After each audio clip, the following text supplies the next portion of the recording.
May pinuntahan na naman ako isang, ayun, nadaanan ko lang din. Ayan pa, oh, isang maganda pa. Ayan. Ayan.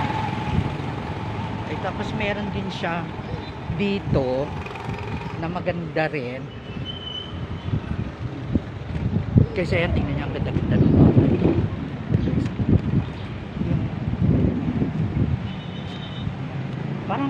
Parang ang lalaki ng mga bahay dito kasi mga sinangunang mga bahay. Pero guys, medyo malabo siya kasi madilim. Kasi against the lights ako. Ayan, ito yung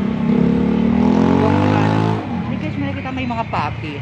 Ayan, binibenta ata ni Kuya. Ayan. Hello.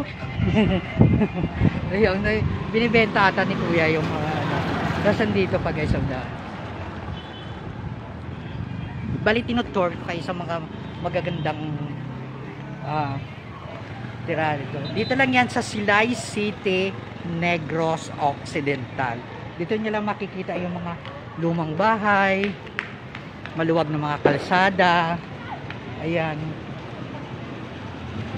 Tapos marami kang, ayun guys, may magagandang bahay pa dito.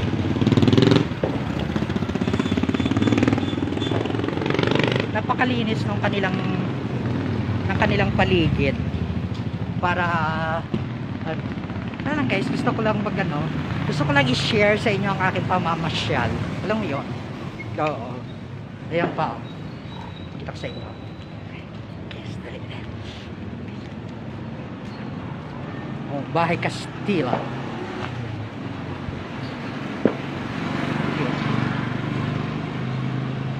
Tsaka mapuno pa talaga yung ano na to.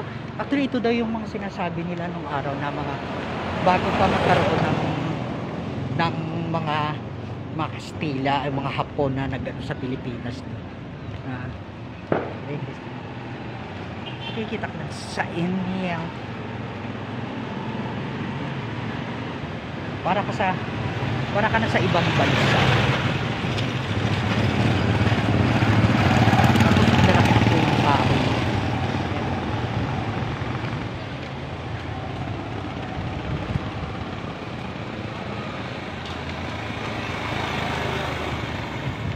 Ika ba, ang sarap-sarap mamasyal kapag ano, pag alam mo maganda yung mga view, ay ang mga punong kahoy, yung ganda ng kahoy, tapos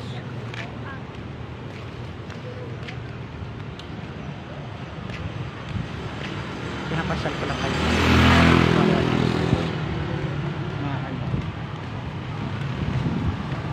naghahanap pa ako ng medyo maganda-gandang ano. Ay, lusot na pala nito plaza. Ayan yung plaza nila. Pero mayroon pang lugar doon, ganda. Hindi ko lang alam guys, doon sa pinakadulo na yun, mukhang maganda yung lugar doon. Ito pa yun pa, makikita niya yan. Yung mga old houses lahat yun. Oo.